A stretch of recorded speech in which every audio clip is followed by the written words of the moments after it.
The year is 301 AD, and somewhere in the shadow of Mount Ararat, that ancient volcanic sentinel rising nearly 17,000 feet into the cold Armenian sky, the king is about to make a decision that will echo across 17 centuries of human history. His name is Tiridates III. And right now, if the ancient chronicles are to be believed, he is not behaving like a king at all. He is crawling. He is broken. A man who, just days before, commanded armies and executed Christians without hesitation, is now prostrating himself before the very faith he tried to destroy. What happened to him? What broke a warrior king so completely that he would stake the entire identity of his nation on a single, seismic religious declaration? That question has haunted historians for centuries, because what Tiridates did on that day, in that rocky, wind-scoured land perched between the Black Sea and the Caspian, between the roaring ambitions of Rome and Persia, was not merely a personal conversion. It was the detonation of a cultural bomb whose shockwave we are still feeling today. Armenia, the name itself, carries weight. It carries the smell of ancient stone churches carved directly into cliff faces, the sound of liturgical chant drifting through mountain passes, where empires came and died like seasons. This was not a gentle crossroads. This was a pressure cooker, a land of brutal winters and even more brutal geopolitics, where survival required genius, ferocity, and an almost supernatural stubbornness. And yet from this violent crucible emerged something utterly improbable, the world's first Christian nation-state. Not Rome, not Byzantium, not the empires that would later champion the cross with sword and fire. Armenia, a kingdom the size of modern-day Missouri, surrounded by wolves on every side, became the first government in human history to declare Christianity its official state religion. But how? And at what cost? And what did it actually mean for the millions of ordinary people living in those highland villages when their king rewrote the spiritual constitution of their entire world? The answers are stranger, darker, and more extraordinary than anything the textbooks have told you. To understand what happened in 301 AD, you have to go back further, much further, to a kingdom that occupied one of the most strategically cursed pieces of real estate in the ancient world. Armenia sat at the collision point of civilizations. To the west, the Roman Empire, the greatest military machine humanity had yet produced, hungry, expansionist, perpetually in need of buffer zones and loyal client kingdoms.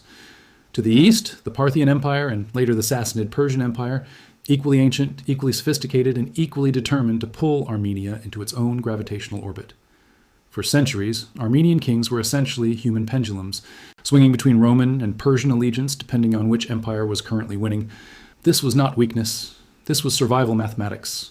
But beneath the surface diplomacy, something profound was fracturing inside the Armenian ruling class itself. By the 3rd century AD, Christianity had been quietly spreading through the Caucasus region along trade routes, carried by merchants and missionaries and refugees fleeing Roman persecution further west. It was an underground religion, dangerous and subversive, practiced in whispers, and it had an enemy in the Armenian palace. Tiridates III, when he first came to power, was a pagan king in the ancient Iranian tradition, a worshipper of the old Armenian gods, a man whose identity was fused with the pre-Christian religious order that had structured Armenian society for generations. He persecuted Christians with methodical brutality, and the man who would eventually destroy that world, the man who would force Tiridates to his knees, was already rotting in a pit. His name was Gregory. Later history would call him Gregory the Illuminator. But in the dungeons beneath the Armenian city of Artashat, in a pit called Khor Virap, the deep dungeon, he was simply a prisoner, surviving in darkness for 13 years. 13 years. Let that number sit with you.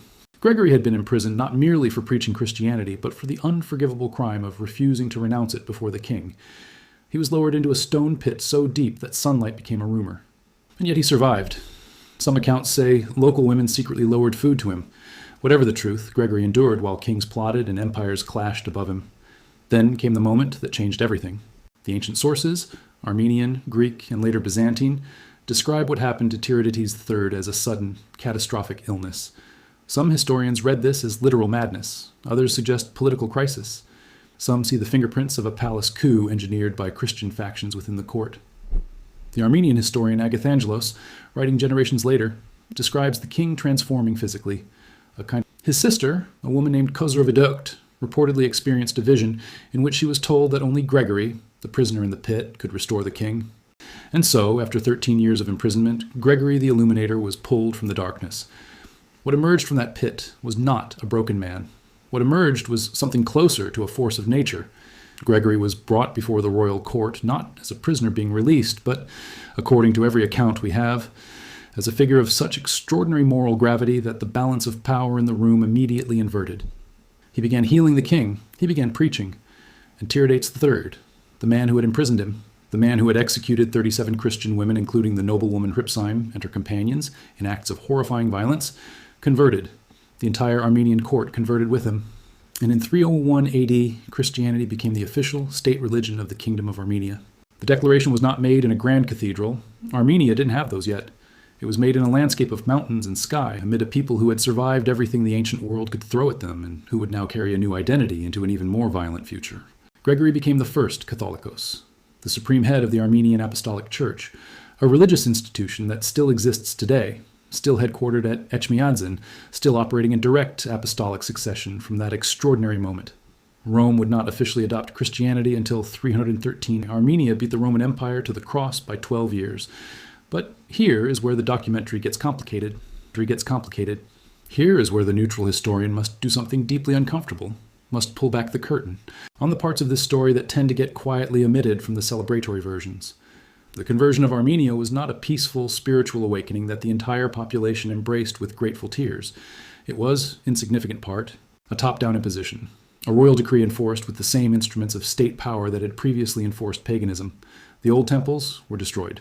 The pagan priestly class, the Gushnas family, hereditary religious orders who had held enormous social and economic power for generations, were dismantled, their wealth seized, their authority obliterated virtually overnight. Gregory led campaigns to demolish ancient Armenian shrines, including the great temple complex at Garni, replacing sacred pagan sites with Christian structures. Ordinary Armenians who had worshipped the old gods for generations found their entire cosmological world erased by royal command. This was cultural revolution, not gentle persuasion. Furthermore, Armenia's position between Rome and Persia meant that its Christian identity immediately became a geopolitical weapon, used by Rome to justify intervention in Armenian affairs, and resented by the Sassanid Persians, who followed Zoroastrianism and viewed Armenian Christianity as a Roman fifth column operating on their western border. This tension would eventually produce one of history's most brutal and least known battles, the Battle of Avarayr in 451 AD, where Armenian Christian forces under Vartan Mamikonian fought the Sassanid Persian Empire in a desperate attempt to prevent forced conversion to Zoroastrianism. The Armenians lost the battle catastrophically. Vartan Mamikonian was killed on the field, and yet, and this is where history becomes genuinely astonishing, they won the war. The Persians, exhausted by the resistance and the cost of attempting to spiritually subjugate an entire mountain nation, eventually signed the Invarsak Treaty in 484 AD, granting Armenians the right to practice Christianity freely. A lost battle that produced a treaty of religious freedom. The Armenians call Vartan Mamikonian a saint. The complexity here is real, and it demands acknowledgement. Christianity in Armenia was both a source of profound liberation and a tool of cultural coercion, simultaneously an act of resistance against empire and a weapon of internal transformation that erased what came before. Stand today at the monastery of Geghart, carved directly into a cliff face in the Azat River Gorge, and you will understand something that no amount of academic analysis can fully prepare you for. The stone itself remembers. Those walls, cut by human hands into living rock, represent a civilization that refused, across invasions by Romans, Persians, Arabs, Byzantines, Seljuk Turks, Mongols, Safavids, and Ottomans, to dissolve. Armenia became the first Christian nation, not because it was the most powerful, but because it found in that identity something more durable than political power. It found a reason to exist that no army could fully conquer. When the Arab Caliphate swept through the region in the 7th century, Armenia bent but did not break. When the Mongols under Hulagu Khan shattered kingdoms across the Middle East, Armenian communities survived in the mountains. When the Ottoman Empire conducted what historians now broadly recognize as a systematic genocide beginning in 1915, killing an estimated 1 to 1.5 million Armenians in one of the 20th century's first industrialized mass atrocities. The Armenian Apostolic Church remained the central institution around which diaspora communities organized their survival across 4 continents.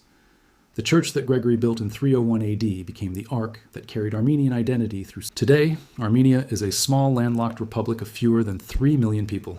It still faces existential geopolitical pressure, surrounded by neighbors with whom its relationships range from complicated to overtly hostile, engaged in territorial conflicts whose roots stretch back centuries. And yet, the Armenian Apostolic Church still stands, the liturgy still sounds, in classical Armenian, a language preserved specifically to keep this ancient Christian tradition alive in churches from Yerevan to Los Angeles, from Beirut to Sydney. What does it mean that a nation forged its permanent identity not in victory but in perpetual resistance? What does it tell us about the nature of civilization itself? That the smallest, most pressured peoples sometimes produce the most enduring cultures, precisely because they had no choice but to make their identity indestructible? Tiridates III made a declaration on a mountain plateau 17 centuries ago. Gregory climbed out of a pit and changed the world. And somewhere in that improbable, painful, magnificent story is a question that reaches across time and lands directly in the present. What are you willing to descend into and survive for the thing you believe in most?